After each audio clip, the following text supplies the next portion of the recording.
Hey, Scott from MyGrowthRings.com. Here once again is in the home of my future shop. And you might recall a few months back, we did a little bit of a discussion about a new product from the company Miles Craft that seemed to be a knockoff of the gripper. We talked a little bit about what happens when patents expire, the need for patents, intellectual property in general.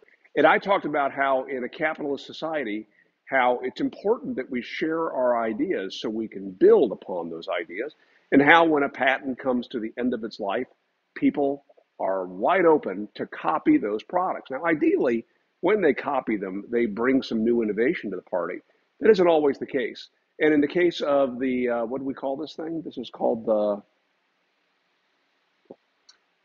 the Grabber Pro, that they did bring some changes to the party.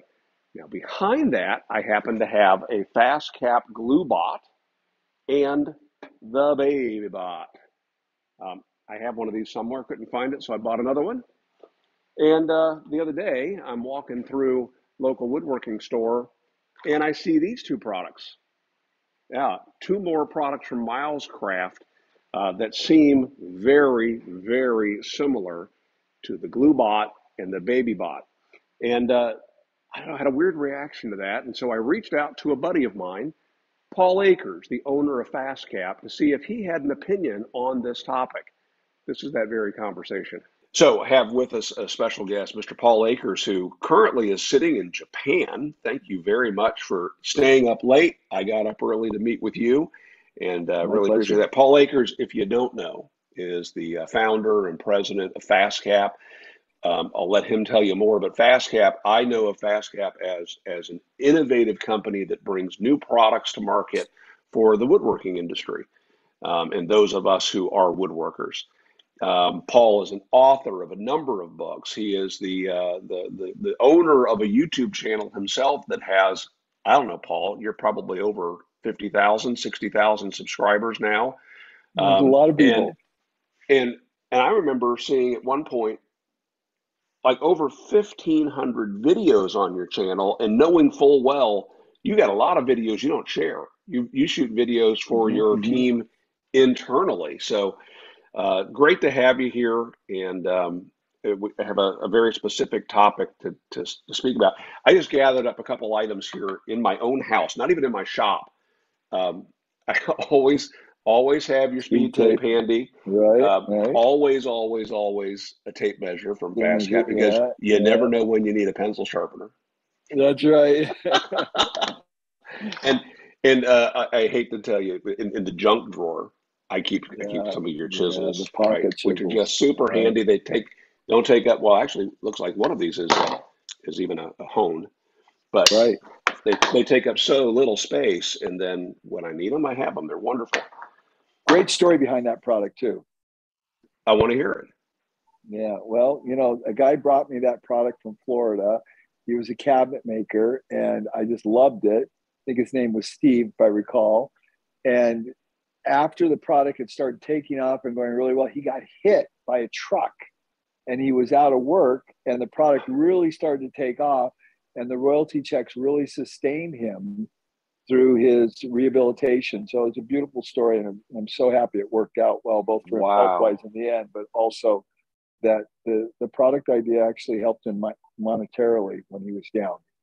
That's wonderful. Okay, quick little plug for my channel members. Hey guys, these chisels are available individually and as a set.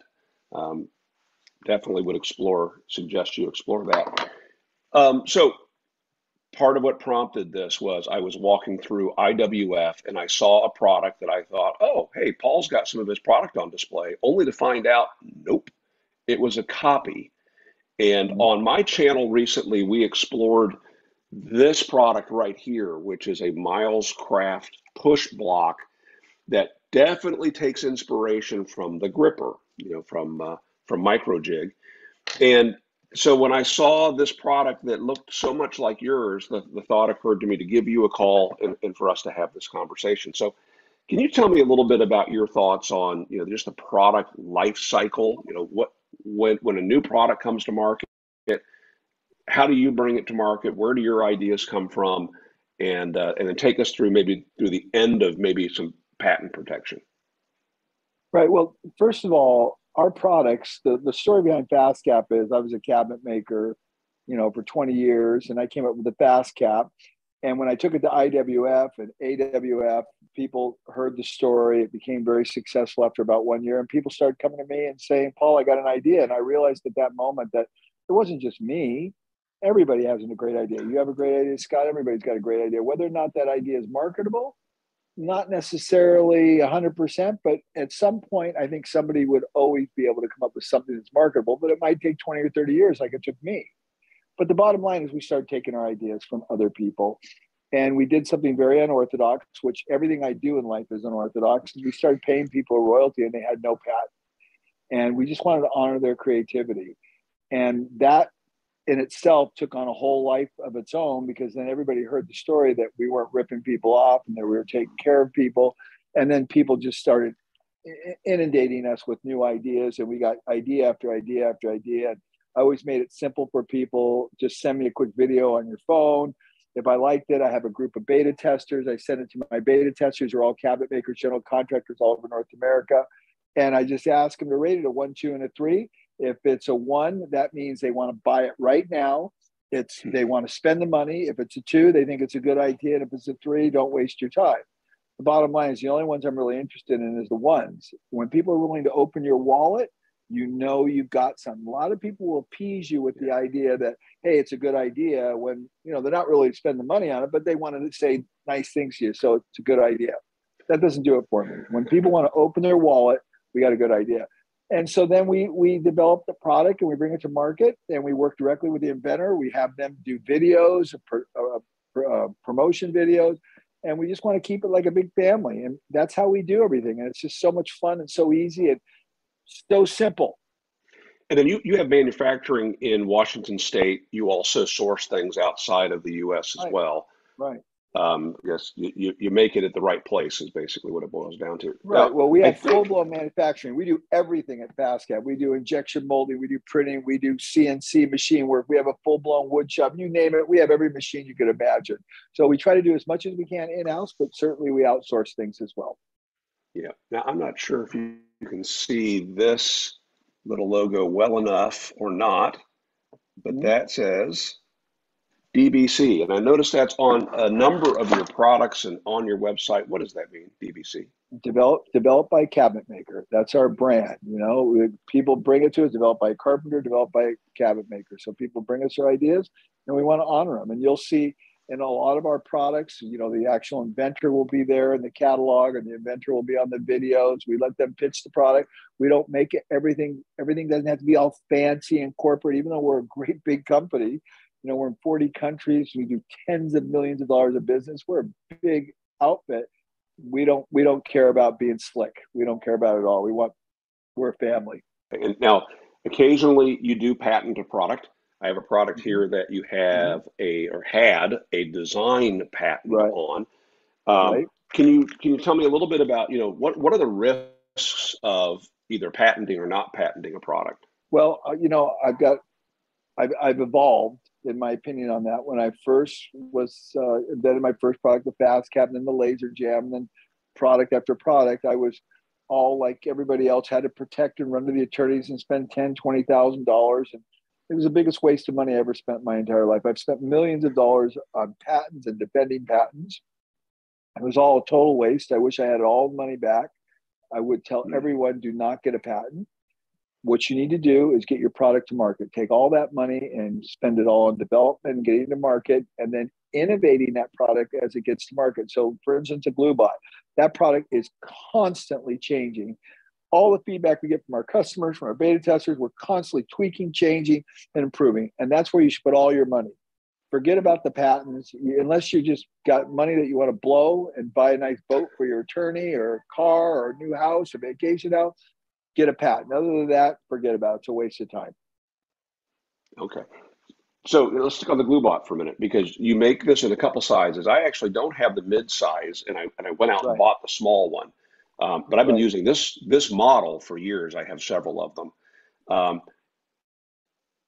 Where did this come from? Where did this idea come from? Well, that's a really cool story. So I was walking through a coffee show about 20 years ago in Seattle, and somebody had a bottle that had similarities to that for honey.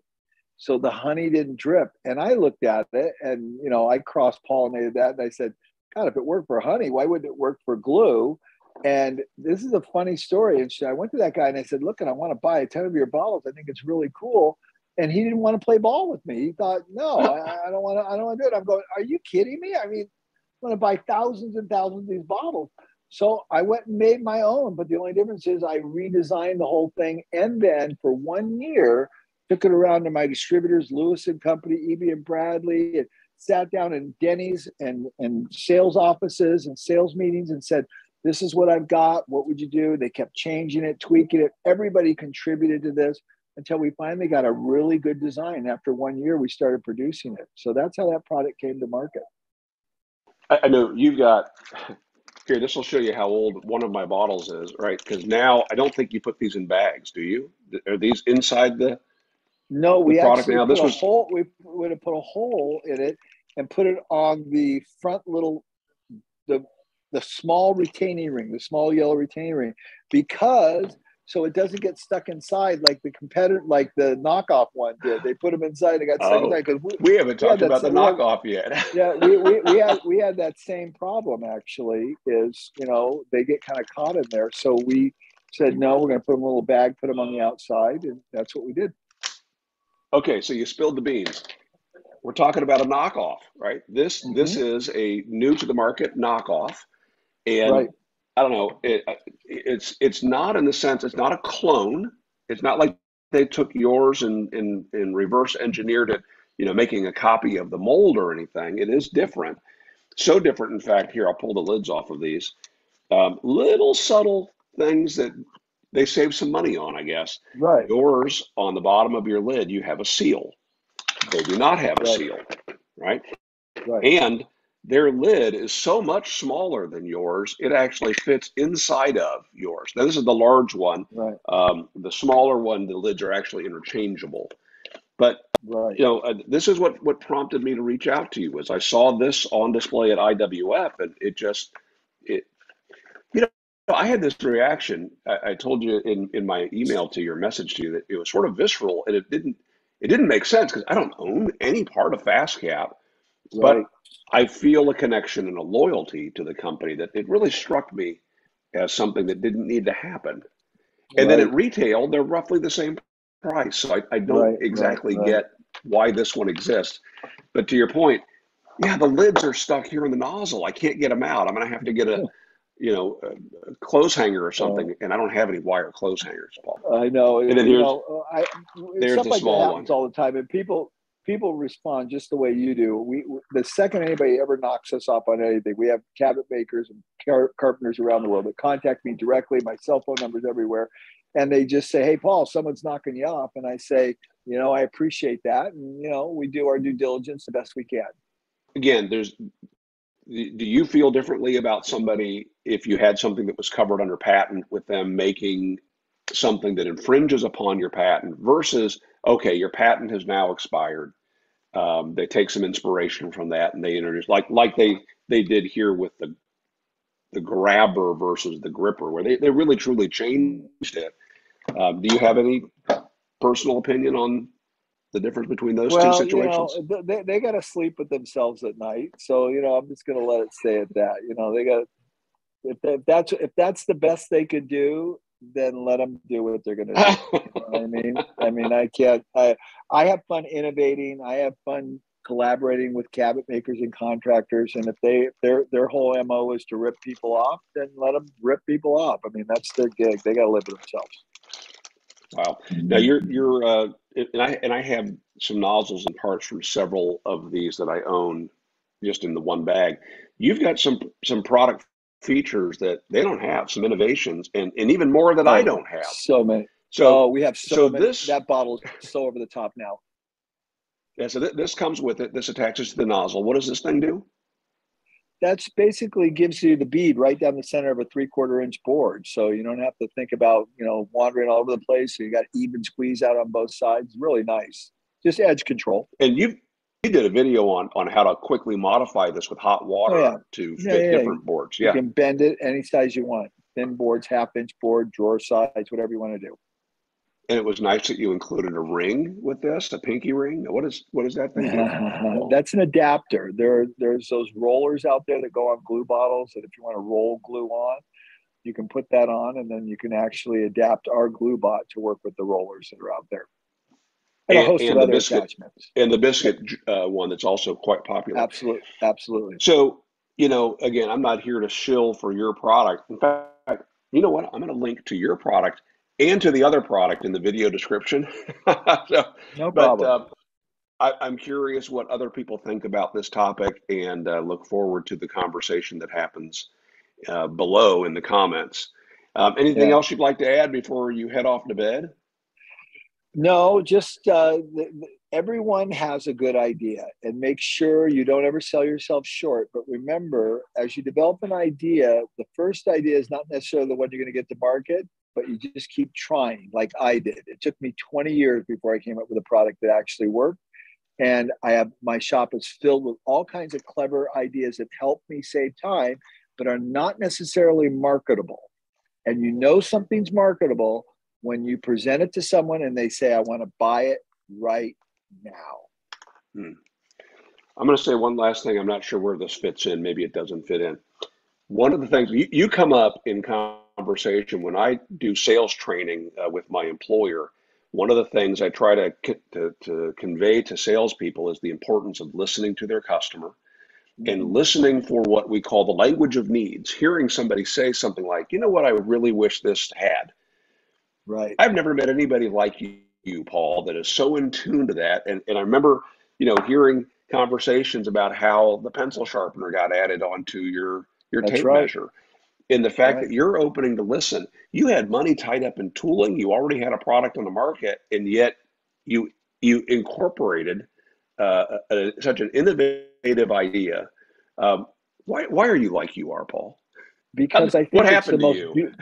I think it's the most beautiful thing in the world to honor people's creativity, and to realize that everybody has something.